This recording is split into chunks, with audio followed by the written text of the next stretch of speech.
So Richy's going to come up and talk to you now, and Richy literally was, for many of you, if not all of you, in the exact same position that you are, because the project that he's taken to great success started as his creative project within the UWS commercial music degree. I'll just preface it by saying I was walking along the corridor, I saw a kind of Xerox A4 sheet up that somebody had put up. Probably saying, well, yeah, what about you? Scottish Alternative Music Awards. And I'm like, yeah, right. You know, I mean, anybody can like put up, and Richy obviously knows, I've told us already, put up a, you know, have a dream, I suppose. And I thought, well, yeah, that's never going to happen, right?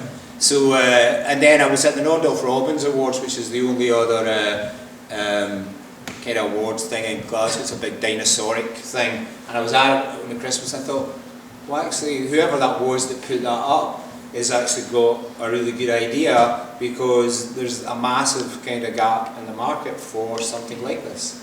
And in fact, it was Richy, and in fact, I did tell him that, and he proved me wrong. Which is essentially, you know, what being innovative is about. You know, you don't want to accept the received wisdom as much as we can do and will do, and he did. So he's going to tell you about that. Cool. Hi everyone. So my kind of journey started a few years ago. In 2009, I've done a thing called MTV Fan Walk in association with Sonny Eriksson, and basically like 100 of Europe's biggest music fans all come together. And bizarrely enough, walk from Hamburg in Germany to Berlin. So you meet all these people you've never met before in your life and building friendship between music.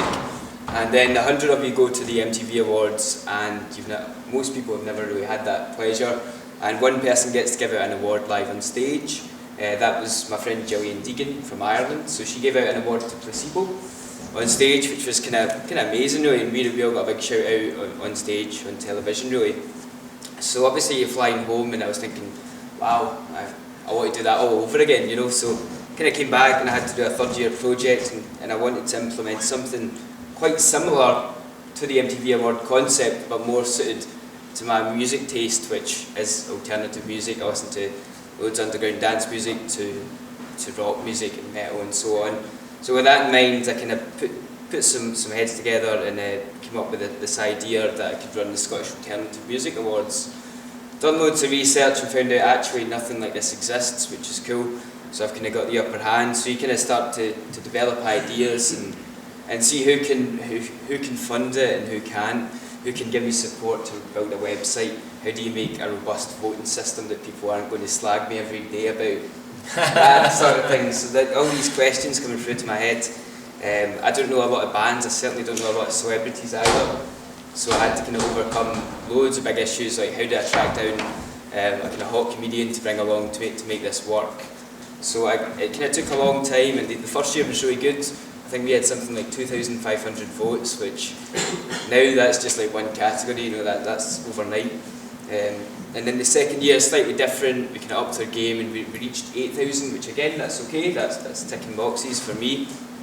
This year we had 18,700, so suddenly that's quite cool, and I'm into that. So we have this really cool website, loads of cool subheadings, so you can learn everything about the website and what we do. We have 7 categories. We have best hip hop, best acoustic, best metal, best live act, electronic, and newcomer, for example.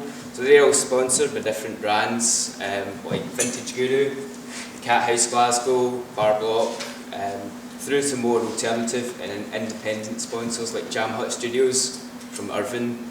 So like in the last 3 years, I think I've worked with probably about 100 bands, from being nominees to performing, to just helping out generally, from emailing me. So that's the kind of journey, and obviously from starting out you can learn loads of different things about how to put a press release together, how to build a campaign, how to network, how to go out and talk to people like this. I don't usually do this, so it's quite nerve-wracking to an extent, but I like it.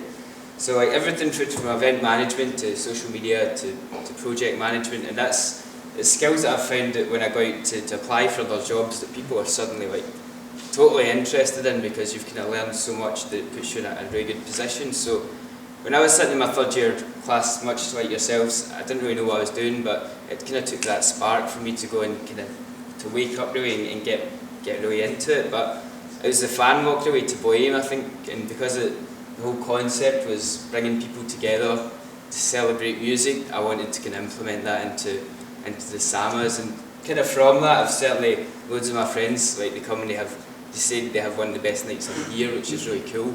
And because you never have a night that brings so many bands, industry people and friends and families all into one area. So that's, I think, what makes it special and that whole unique vibe. It's also a gig, it's not an award ceremony where you sit down and drink really expensive champagne and canopies. We don't do that. They're never going to do that, hopefully. So that's what makes it that's what makes it cool for me, because there will be a few problems on the night, there always is. It's alternative though, so why not, you know, or whatever, you know. So the gig environment, and we don't put like loads of rock bands on. We had hip hop this year, we had electronic and some rock, so it's a nice mix. So the kind of good point is that if you go along with an open ear to music, you're going to discover a whole load of new music. Maybe it's only the bands on stage, but if you take a further look, there's actually 42 nominees from all over Scotland, from the likes of Skye to Edinburgh, Aberdeen, Stirling and Kilmarnock, you know, further afield. So it gives a real kind of Scottish vibe. So it's kind of interesting to see it now. It's been in its third year. I've made a few mistakes. Not that I'm going to make them again, and it's a total learning ball all the time. So hopefully we'll hit over 20,000 votes next year. I'm pretty confident we will, because we've done such a big step so far. Our website hits over 1 million hits, so when I go to advertisers, they find that quite sexy. It makes my life a lot easier. So everything's getting taken off slowly but surely, but I'm not going to jump in too fast either, because it's an alternative music awards, and it's not, like you said, going to be the Nordorf Robins or a big place with canopy and champagne. So yeah, that's the Scottish Alternative Music Awards. I'll check it out if you can, please.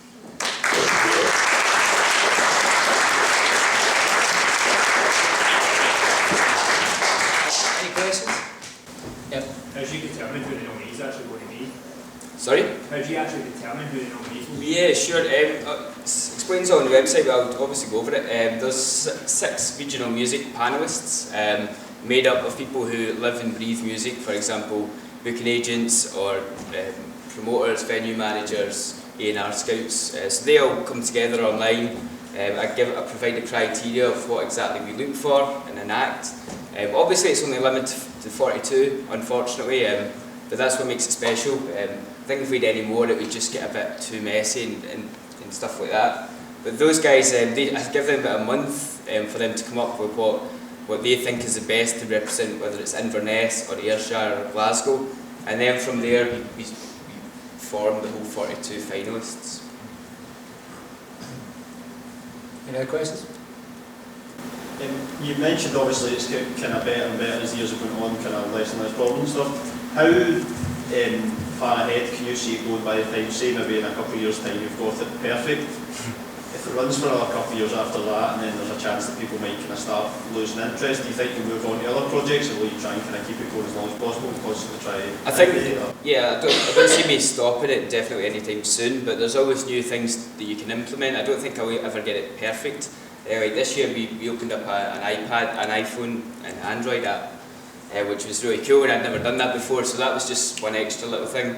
We also introduced a new category, and we had a launch night in Bar Block, which was free to come down and hang out and kind of get the vibe for it all. But I think I would always be able to come up with something else that they can separate it from the year before. I think that's part of the personality that I have with it, because I care about it a lot, and I definitely spend too much time thinking about it. It's always in the back of my head, so I'm pretty sure I could always come up with some idea to separate it from the year before, you know. Richy, employability seems to be quite a big buzzword at the minute, because obviously as Alan's accrued to, there's not a lot of jobs at the minute, so what would your advice be about making yourself as employable as you possibly could be? Yeah, I would say you've got to have the energy. I think energy is a really good word to describe it. Whether you want to study like something like law or media or music, where you've got to be really focused and be driven towards it. So if you've got that and you've got the skills to be approachable, like communication and being in places on time, going to gigs, if it's music perhaps, going to gigs and trying to meet people at bars, things like Facebook and Twitter make it really easy to make connections. All you need to kind of do is tweet someone and they'll probably get back to you. If that's your ticket in, you can see where people are going, whether it's festival managers or A&R scouts. So if you're in a band, if that's how you can make your connection and then follow it up with a handshake or whatever on the night. And I think that's your ticket in. And obviously, like, you're all studying, so obviously completing your degree is going to look good. You know, you don't ever if you start something, you shouldn't really cut off in the middle. I certainly don't have that ethic, but I like to finish things. So I think having a degree and having all those skills on the side and being on time and being reliable would set you apart from everyone else. You said that you get sponsorship. You kind of easy to find sponsorship because you've got million hits. How did you start out getting sponsorship in the first year? The first year was really difficult. It was more done. I think I had 2 sponsors in the first year, because you're sitting almost with a blank paper trying to get people to sign it. You know, it's like, yeah, this is a really good idea, but I've never done it. You're taking a massive risk, so they're not going to be interested in paying money out to you. However, one of my mates, luckily enough, runs a small studio, so I kind of talked him into it, and now he's totally loving it, and that's great. But in the early days, it was very much through a small network. And built on trust almost, that I was going to run a good event and run a really good campaign. So it's just kind of started small, and then I was like, well, I've got 2 sponsors, now I can maybe get 4 for the following year. Now I've got 8. I'll probably stay at 8, I don't need to go any higher really, but it's kind of just taking time and being patient with it. You know, it didn't really happen overnight at all. But how do you actually make it like financially viable if it's only a one-off event? You know what I mean? Like, because that's a lot of work for one event. You know, There's different areas. There's like advertising, sponsorship, ticket sales. We could monetize the app. We could do things like that. You can run spin-off events in the summer. I'm already doing one festival, and I could do things like a New Year party. That might be a cool idea. Do a big Sama party and have some winners play exclusive sets. And bring in the bells with the Samas. You know, there's so many different ideas, but at the moment I've still got, this is like my part-time job, so I've got other things that I'm doing. So at the moment it's cool, but I'm in the process of finishing the business plan for how it's going to shape up for the next 3 years. So I'll answer that in a wee bit. And also Richie's doing the ME that I run, the Music Innovation and Entrepreneurship, so the SAMAs is part of his it's his project, so that's part of so he's doing that as well.